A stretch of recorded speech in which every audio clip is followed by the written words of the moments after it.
Marshall. Welcome again through the creaking door. The sound which always signifies the beginning of another tale of danger and suspense. Being in the mystery business, our fables often deal with crime and criminals. This time, it's a thief, but a thief with a very definite difference. For Ruth Moody is a young lady who walks into department stores and simply helps herself, simply because she can't help herself.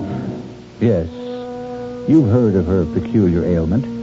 It's called kleptomania, the neurotic impulse to steal. But kleptomania isn't the only trouble in store for Ruth.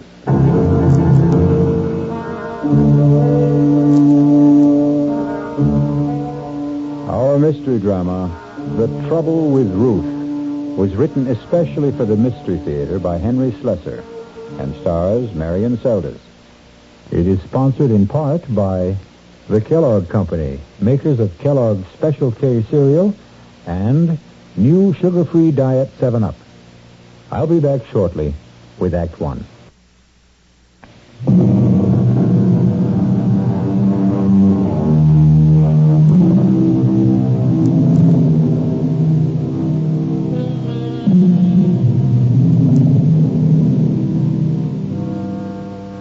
We're in Barnett's department store in the downtown shopping district. And if it looks and sounds like a battlefield this morning, it's no different from any other Saturday. Well, maybe a little more so, since Barnett is running its semi-annual clearance sale, just as it does every other month. It's the ideal place and time for bargain hunters, and unfortunately, for shoplifters. Pardon me, miss? Yes? Would you mind coming with me just for a moment, please? What for? Our assistant manager, Mr. Hutchins, would like a word with you. I don't know, Mr. Hutchins. Why should you want to talk to me? Now, please don't make any trouble. I could call the guard and have you escorted upstairs. You wouldn't want me to do that, now, would you? Guard? Oh, why? What have I done? I think you know exactly what you've done now. Will you please come with me quietly?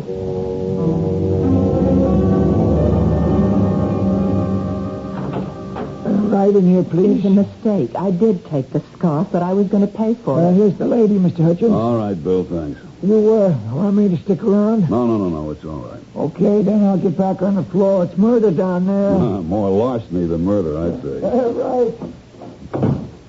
Please, sit down. Mr. Hutchins, I know it looks like I took the scarf deliberately, but really I didn't. You were going to pay for it at another counter. Is that the idea? No, I wanted to match the color with the purses, and that's why I put the scarf in my bag. I wanted to go over to the handbag section. Would you mind telling me your name? I'm not a shoplifter, so help me, I'm not.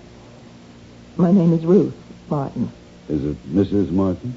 Look at me. Can't you tell I'm not a thief? I don't even know why I took this scarf. It's just a cheap little thing. It's not at all like the clothes I wear. Well, look at me. Can't you tell? Would you wait just one moment, Mrs. Martin? What's that you've got? Oh, it's just a little handbook we keep, sort of a private record book. You see, most of the retailers in this city cooperate in these matters, supplying each other with the names of known kleptomaniacs. I'm sure you've heard that word before. I am not a thief. Well, that's what I'm trying to determine, Mrs. Martin. Since there is a significant difference between shoplifters and kleptos, the difference, of course, being our ability to prosecute, since one steals for gain and one because she can't help it. No, I'm afraid I don't see any Ruth Martin in the book. All right. It's Moody. Pardon? My real name is Mrs. Ruth Moody. I didn't want to give you my real name. I didn't want my husband to know Moody. about this. Yes, here it is. Ferraro's, 3 spools of thread, pearl buttons from Wilkinson Smith. Oh, well, the last time it was a handbag. Awful, ugly, beaded thing. It wasn't even worth more than $5 or $6. Are you going to call my husband? Is that what happened at these other places? Yes. Oh, it was awful. Please, I have the money to pay for the scarf. I'll gladly pay you twice what it was worth. Please don't let him know it happened again. Don't you think it's best that he know? Maybe he'll try to help you over the problem. Don't make me beg you. My husband has a job in the city government, a very important Mrs. job. Moody, I'm not interested in causing you any trouble, believe me. Look, here, take the scarf back. Well, what's this? Nothing. Some costume jewelry that I bought in another... Mrs. Moody, you didn't buy this any more than you bought the scarf. It still has the price tag on it.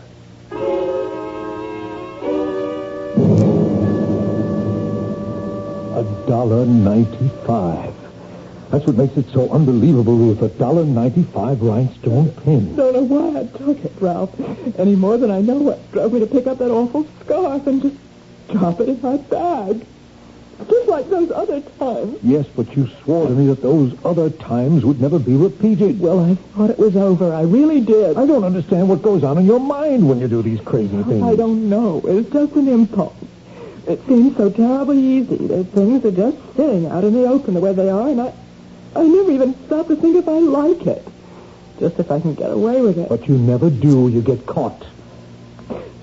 Maybe that's part of the sickness, too, huh? Oh, stop saying I'm sick. I'm not. Well, what would you call it? Look, honey, you've got to see a doctor. I've told you that a dozen times. I will not go to a doctor. I can't stand the idea of it, Ralph. Just talk to one. Give him a chance. Maybe it's something simple. Maybe you're just trying to get punished because of guilt feelings that you can't resolve. Oh, you're wrong about wanting to get caught. I don't. I swear I don't.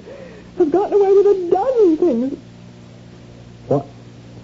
What was that? Nothing. I don't want to talk about it anymore. And it isn't just 3-4 times that this has been going on. You're probably out there shoplifting every single day. That's not true. I almost never go into the stores for exactly that reason. All right, Ruth. That settles it. You are going to talk to a doctor. Then, you do remember the first time you stole, Mrs. Moody? Yes. I remember very well, but it was something I really wanted then, Dr. Berger. That was the big difference. How old were you? I was about 8 or 9. I was in school. There was a girl named Fanny Ritter. Her family was very wealthy. She was always the best-dressed girl in the class. Ah, yes. She had this pencil box. It was absolutely beautiful, with a blue binding and all sorts of secret compartments. I wanted that pencil box so much. And one day I walked into an empty classroom, and there it was, lying on the seat. Yes, and were you caught? No, I was never caught. But that was the biggest thrill of all, not being caught. But then I also realized I couldn't use the pencil box, at least not at school. Yes, I see. All kids steal sometimes. There's nothing abnormal about it. But you're not a child now, are you? And yet you still crave this secret feeling, this secret gratification. No, you're wrong. I don't get any pleasure out of taking things. I feel terrible afterwards every single time. Ah, but that may be exactly the gratification you require. I don't want to hear any more. You sound just like my husband. Believe me, Mrs. Moody, neither your husband nor I want to find fault with you. We both want to help you. Well, it's his job my husband is worried about, not me. Why do you say that? Because he works for the city government in the controller's office, and he's afraid if they ever found out about me that he... Why am I talking about Ralph that way? I know he loves me. I know he wants to help me. Yes. So why don't you let him try? Let both of us try. No. I don't need a doctor. All I need is to stay out of department stores.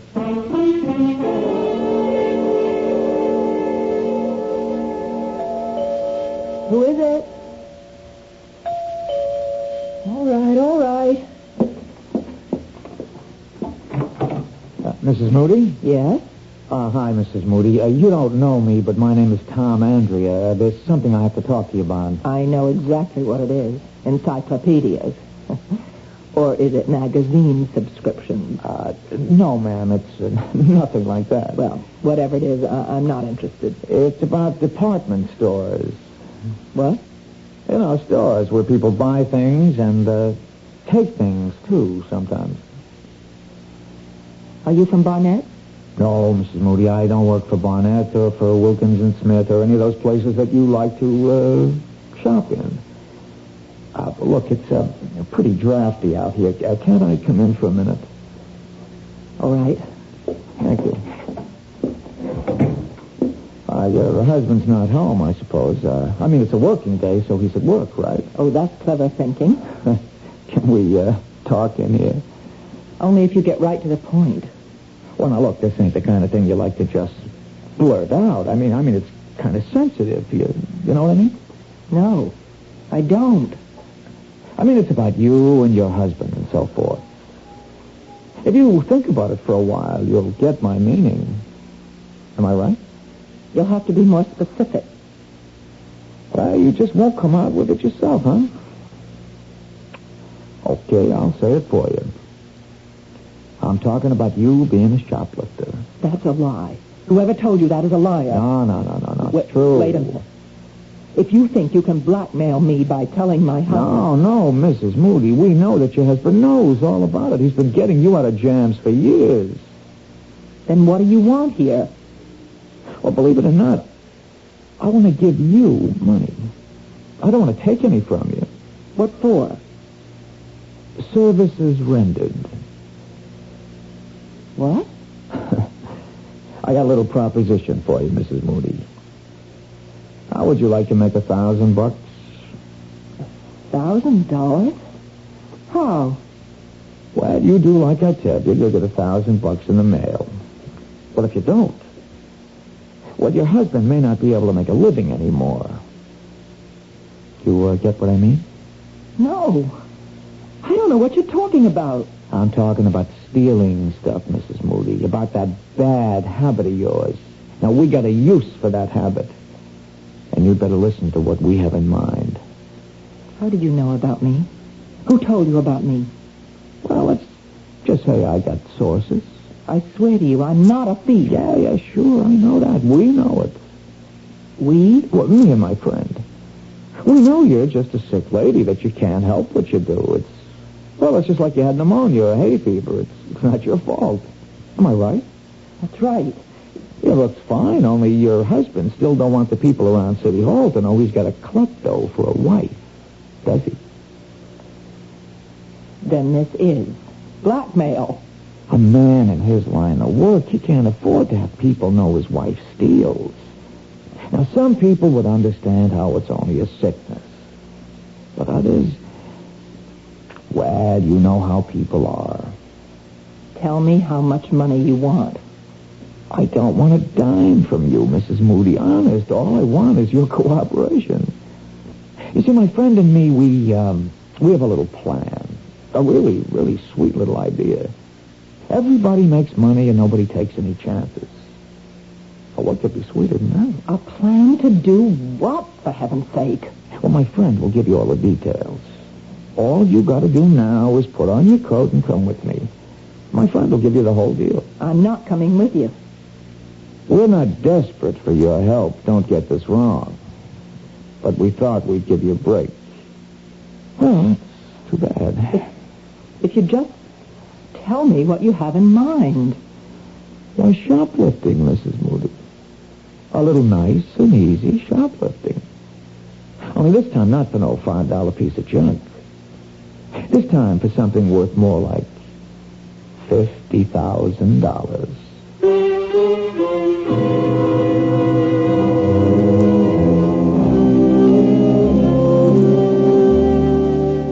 Well, troubles have a way of multiplying themselves, don't they? And as you've just heard, the trouble with Ruth has suddenly developed serious complications. Will Mrs. Moody's unwilling petty larceny turn into larceny of the grand variety? We'll find out when we return shortly with Act 2.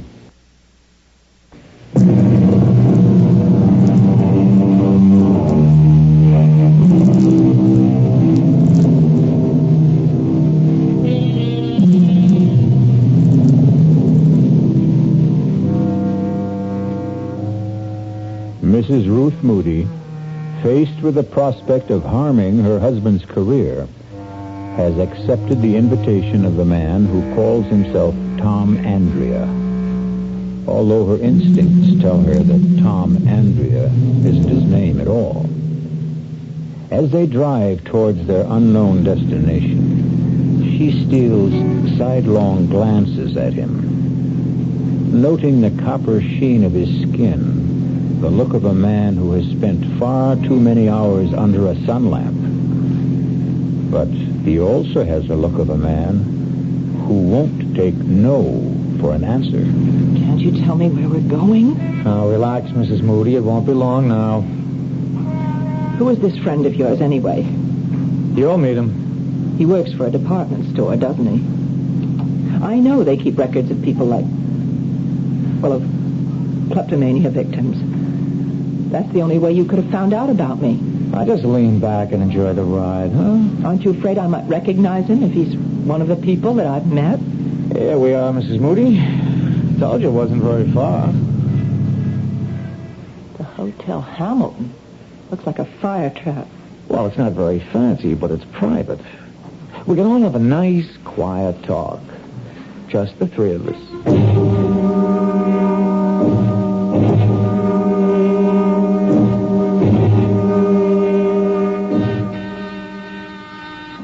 One moment. That you, Tom? Yeah, it's me. The lady with you? Yep, she's here. Just a second, then. Oh. No, don't be scared, Mrs. Moody. My friend doesn't really look like that. He's just got a stocking over his face. Come in.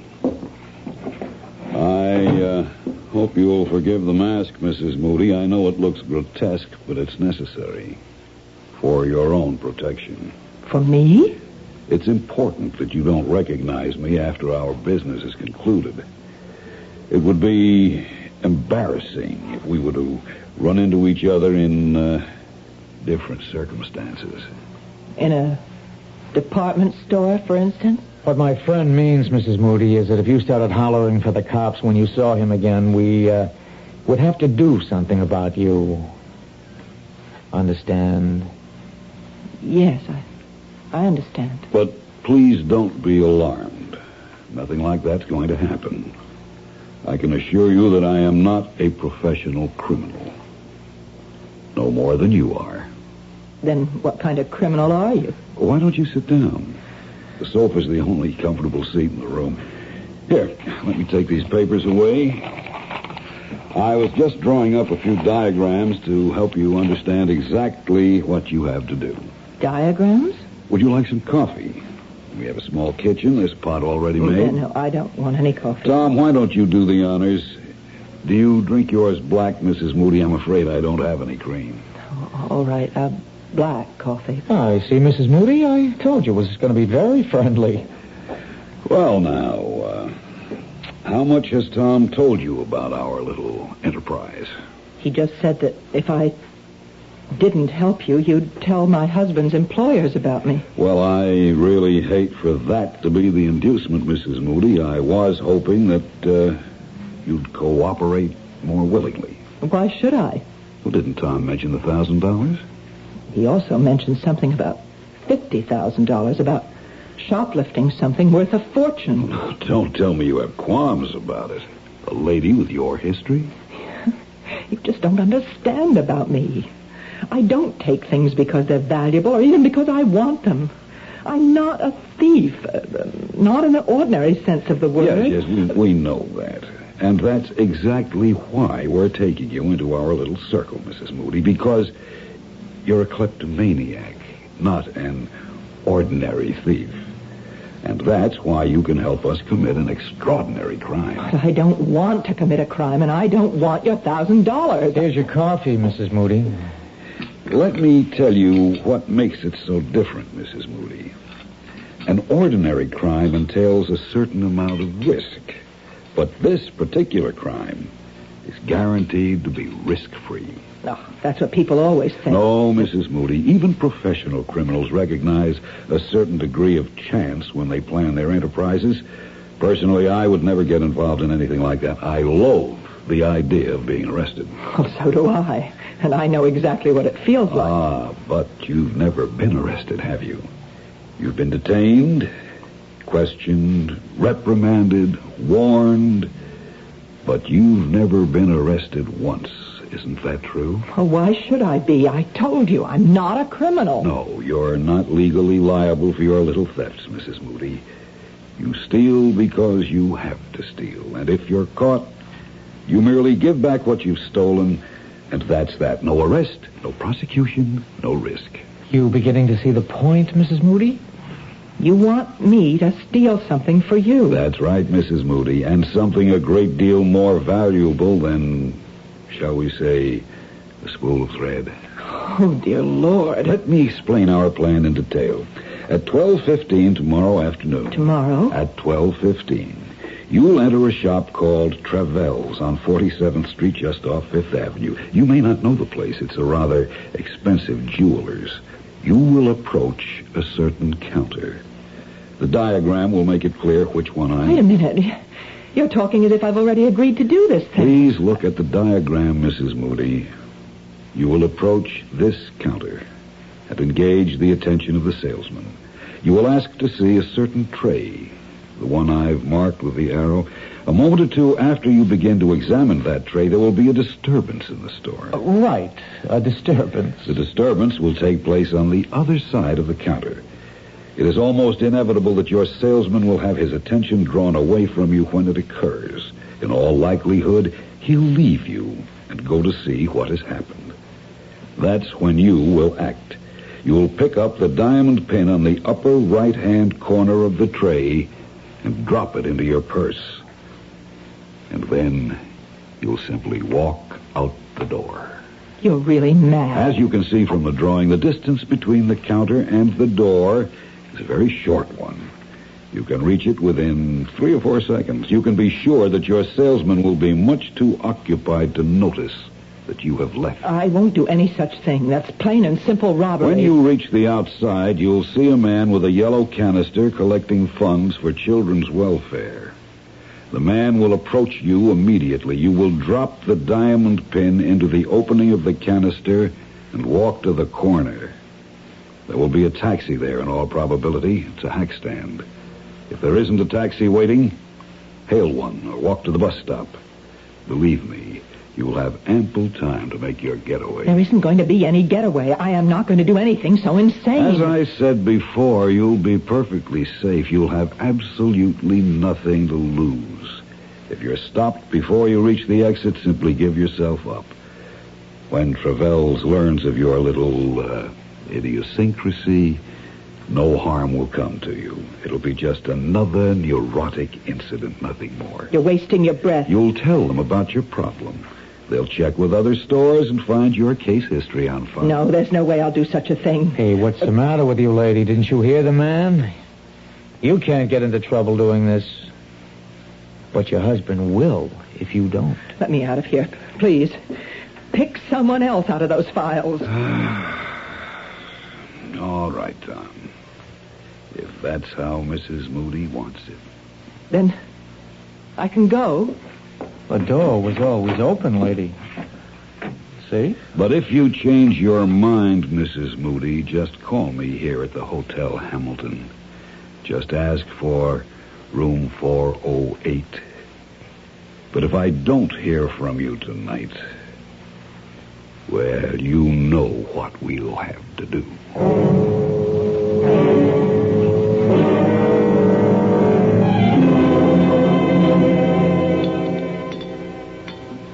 You've sure been quiet tonight, Ruth.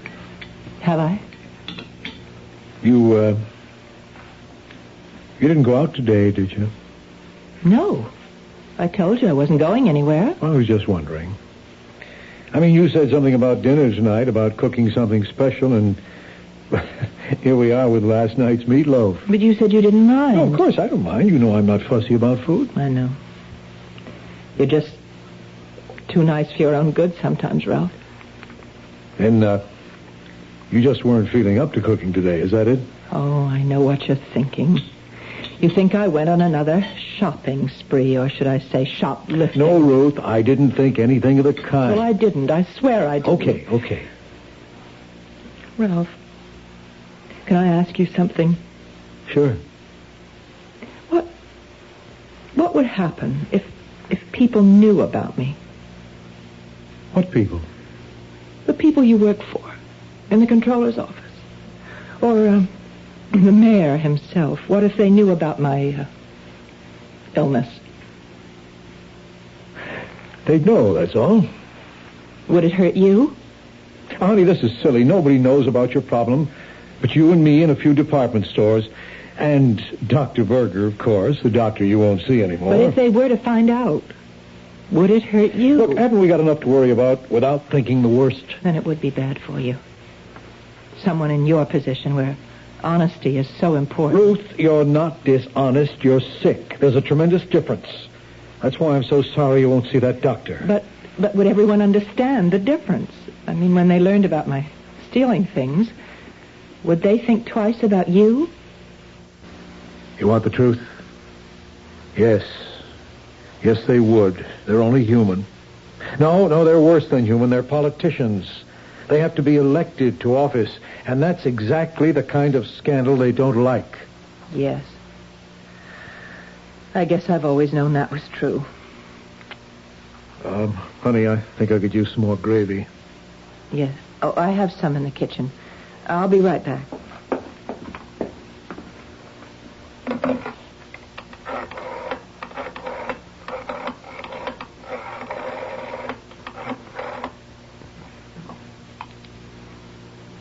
Is this the Hotel Hamilton? Room 408, please.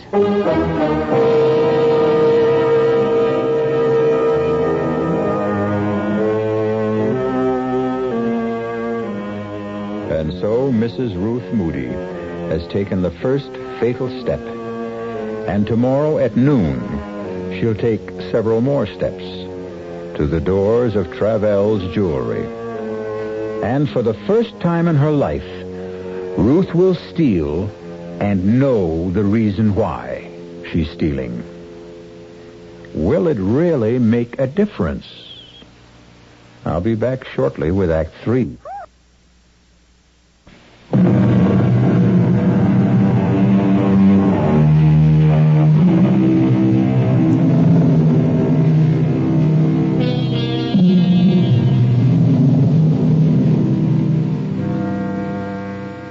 At 11:30 the next morning, Mrs. Ruth Moody left her apartment and took a Fifth Avenue bus to 47th Street. None of the other passengers saw anything unusual in her expression. They couldn't read the turmoil of her thoughts or the fear that haunted her eyes behind the sunglasses she wore to hide them. She kept telling herself that what the man in the stocking mask said was only too true, that no matter what happened, she couldn't be blamed for what she was about to do. She was still telling herself that when she pushed open the heavy glass door of Travell's. May I help you, madam? Oh, yes, please. I'm looking for a diamond pin. It's a present for my mother. I see. Do you have any particular kind of pin in mind? We have everything from abstract designs to representational pins. You know, animals and flowers and so forth. Maybe if I just browsed a little? Certainly. You can see some of our selection right here, but we do have others. Oh, yes. There's so many, aren't there? Of course, it would help if you knew the price range. Well, the price isn't important. It's just that the pin be right. Yes, I see. This tray right here, on the first shelf. Yes? Well, that seems to have quite a few nice pins. Yes, I'll bring it out for you. Actually, these are some of the best stones in our collection. You have good taste. They really do sparkle, don't they? This is what I meant by representational. As you can see, it's in the shape of a cat. Oh, well, no. My mother hates cats. I think maybe just something simple. You just take your time. All right. Thank you. What was that? Someone smashed one of my cases. Excuse me. Terribly sorry. A clumsy thing to do. It's all my fault. I was holding my umbrella under my arm that just slipped out and hit the glass. I'm terribly sorry. Got to do it now. I really don't know how. All right. I've Just got it. step back, please. Bob, would you lend a hand over here? There's glass all over the merchandise. I feel dreadful about this. It's quite all right, sir. No harm done to her, I assure you. I've done it. I've really done it. Outside. Help the needy children. Help the needy children, lady. What? Please help the Children's Welfare Society, lady. Oh, yes, of course. Here. That's all I have. Thanks very, very much, lady. Thanks a lot. Help the needy children.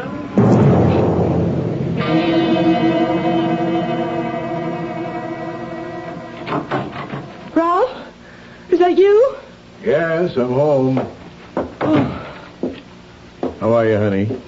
I'm all right. You sure? You don't look so good. No, I'm fine, really. Would you like a drink? Yeah, I wouldn't mind, thanks. What'd you do today? I went out for a little while. Where to? Oh, no in particular. I took a walk.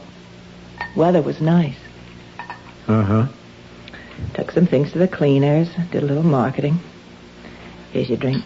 Oh, thanks. For heaven's sake, stop looking at me like that. I can't bear the way you look at me sometimes, Ralph. I'm sorry, Ruth. It's nothing deliberate. Well, of course it's deliberate. It happens all the time now. You keep staring at me as if you're trying to read my mind. As if you wanted me to confess something. Now, Ruth, that isn't true. You've got to stop thinking such things every time I look at you. What's going to happen to us, Ralph?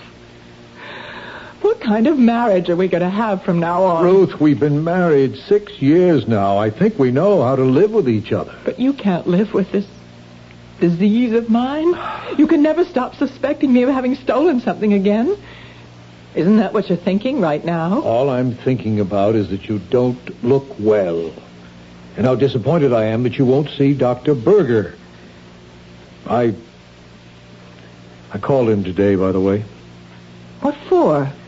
Well, I just wanted to talk to him, find out if there was anything more I could do to help you. And what did he say? He said there might be. Well, what do you mean by that? Well, I told Berger about our talk last night, about how worried you are that the people at City Hall might find out about your illness. Now, he told me that was an important part of your guilt syndrome, whatever that means. Oh, I hate that psychiatric double talk. Just the same, he thought you'd be a lot better off if you weren't concerned about such things, if you were able to admit that you were ill. I do admit it. That doesn't mean that other people have to know about it. Ruth, I told him. What? I told McGuire, the controller. I took him out to lunch. I told him all about your kleptomania. Oh, no, Ralph. Oh, no. Look, I began to realize that I was hiding it, too, that I wasn't treating it like an illness, either. That I was acting as if it were something shameful. What did you do it for? For us, Ruth. But now you'll lose your job. No, I'm not going to lose my job. It's going to be all right. But you said... Now, I know all the dumb things I said last night about how this sort of thing can hurt a politician. Well, I was wrong. McGuire is more of a human being than a politician. You mean he's not going to tell anyone else? He won't give me away? No, that's not what I meant. McGuire suggested that we both go and talk to the mayor himself about this. Oh, Ralph, you can't. I already have, Ruth. What? I've seen the mayor. And you know what he said? He said that it wouldn't make any difference to him this year or next year when he recommends me for the #1 job in the controller's office. The #1? That's right. McGuire is moving up next in line for his job. And the mayor is behind me now, Ruth.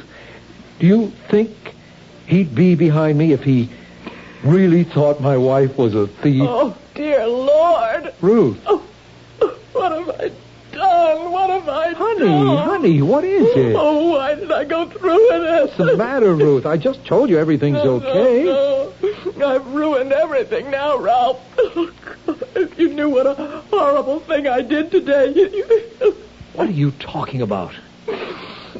I am a thief now. God help me, Ralph. I really am a thief.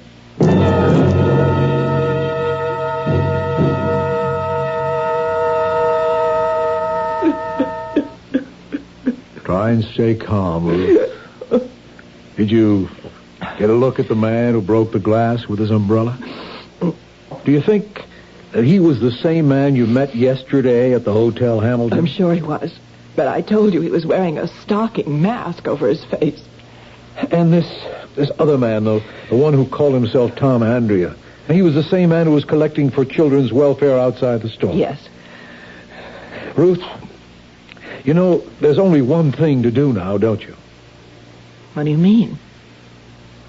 We've got to tell the police. Oh, Ralph, no, that would be awful. Travels will have discovered the theft by now. They must have your description from the clerk. Sooner or later, you might be identified. But they can't do anything to me, Ralph.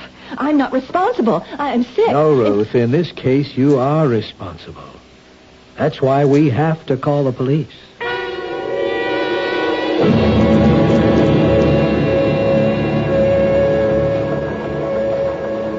All right, Mrs. Moody. Here's the typed statement you gave us. Can I go home after I sign it? Yes, of course. But better read it over first. What happens after that, Lieutenant Ames? That depends. On what? Well, mostly on whether or not your wife has told us everything. But I swear I have. I'm not saying your story is phony, Mrs. Moody. My own viewpoint is that it's too cockeyed to be phony. But that may be a subtle way of looking at it. Why should she lie about this, Lieutenant? What would my wife have to gain? Well, she could stand to gain a diamond pin worth almost $50,000. But she doesn't have the diamond. She gave it to them. Yes, that's a story.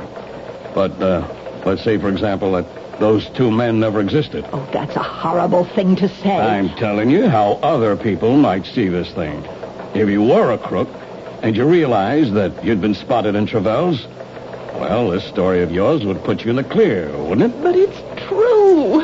Every word of it. But you see the problem, don't you? You've been identified as a robber. You've confessed to stealing the pin. The fact that you're a known kleptomaniac doesn't help. Some people might even be nasty enough to say that you got yourself that reputation deliberately. This is incredible. You're accusing my wife of being a thief. Oh, what can I say to convince you? If you could only give me a better description of those two men. Well, I've done the best I could. The first man, he was of average height, dark hair, very sunburned. Yeah. You keep telling me about that sunburn. But that's not going to last very long, is it? Lieutenant, you think that sunburn was a kind of disguise? I'm sure it was, Mr. Moody. All right, and the other man, he wore a stocking mask. There's no way I can describe him. What about the hotel, Lieutenant? No good. It's a kind of a dump which doesn't even bother to keep a register, even though it's a city ordinance.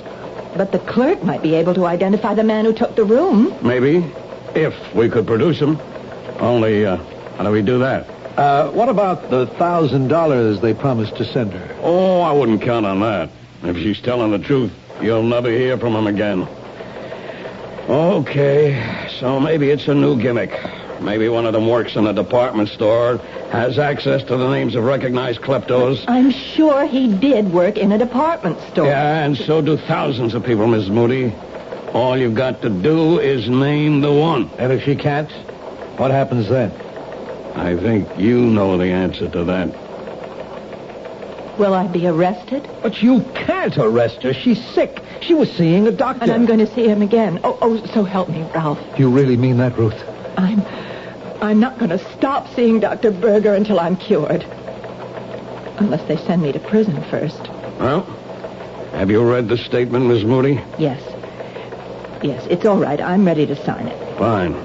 Yeah, let's see. I thought I had a pen on this desk. Oh, well, I think there's one in my purse. I'll get it. Hey, it's funny. What is? Well, this isn't your pen, Ruth. I don't recognize it, do you? Let me see. No, that isn't my pen. Oh, Ruthie, no, not again. You mean you stole it, Mrs. Moody? I'm afraid I did. I remember now. When the man was drawing the diagrams of the jewelry store, he left his pen on the coffee table, and I just couldn't stop myself. Wait a minute. You stole his pen, the man in the stocking mask? Yes. Will you arrest me for that, too? Let me see it. Miss Moody, do you realize there's a name on this pen? It's from Barnett's department store, and it's engraved with the name of the owner. What? Barnett's department store, J.M. Hutchins. Hutchins? He's the assistant manager. He's the one. Lieutenant, you found your man. Well, what do you know? This is the first time I've ever seen the proof of that old chestnut. Old chestnut? That it takes a thief to catch a thief.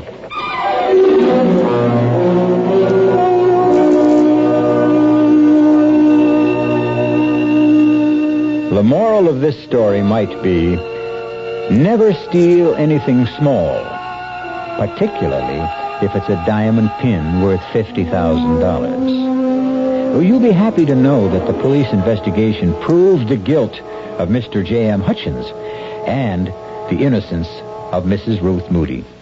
And the last we heard, the only trouble with Ruth was going to be a little one.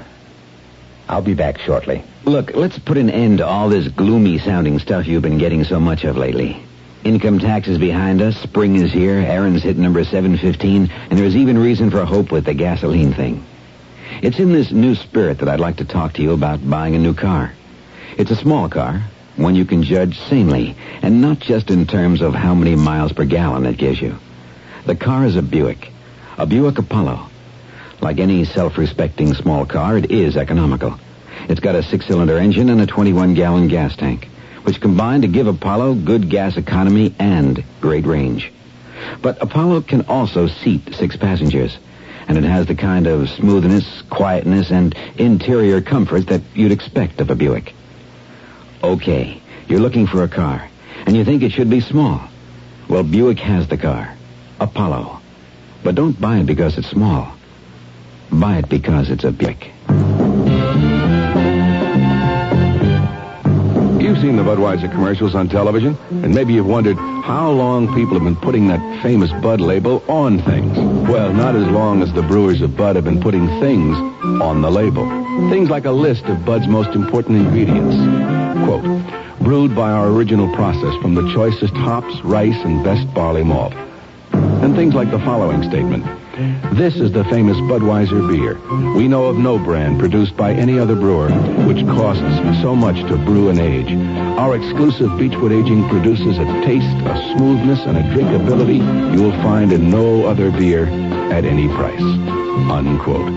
Yes, brewing beer right does make a difference. Read the Bud label. Taste the king of beers, and you'll agree, when you say Budweiser, you've said it all. Anheuser-Busch, St. Louis. Metro-Goldwyn-Mayer presents That's Entertainment.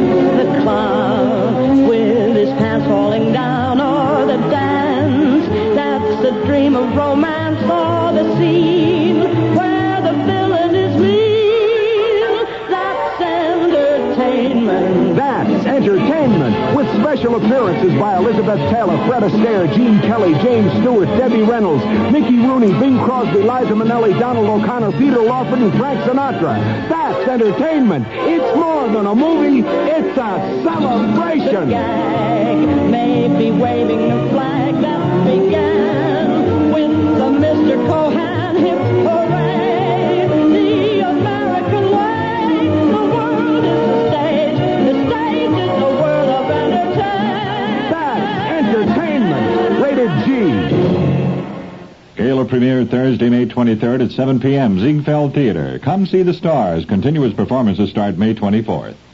Our cast included Marion Seldes, George Petrie, Jack Grimes, Jackson Beck, and Gil Mack. The entire production was under the direction of Himan Brown. Radio Mystery Theater was sponsored in part by Sign-Off, the Sinus Medicines, Buick Motor Division, and Anheuser-Busch Incorporated, Brewers of Budweiser. This is E.G. Marshall inviting you to return to our Mystery Theater for another adventure in the macabre. Until next time, pleasant dreams.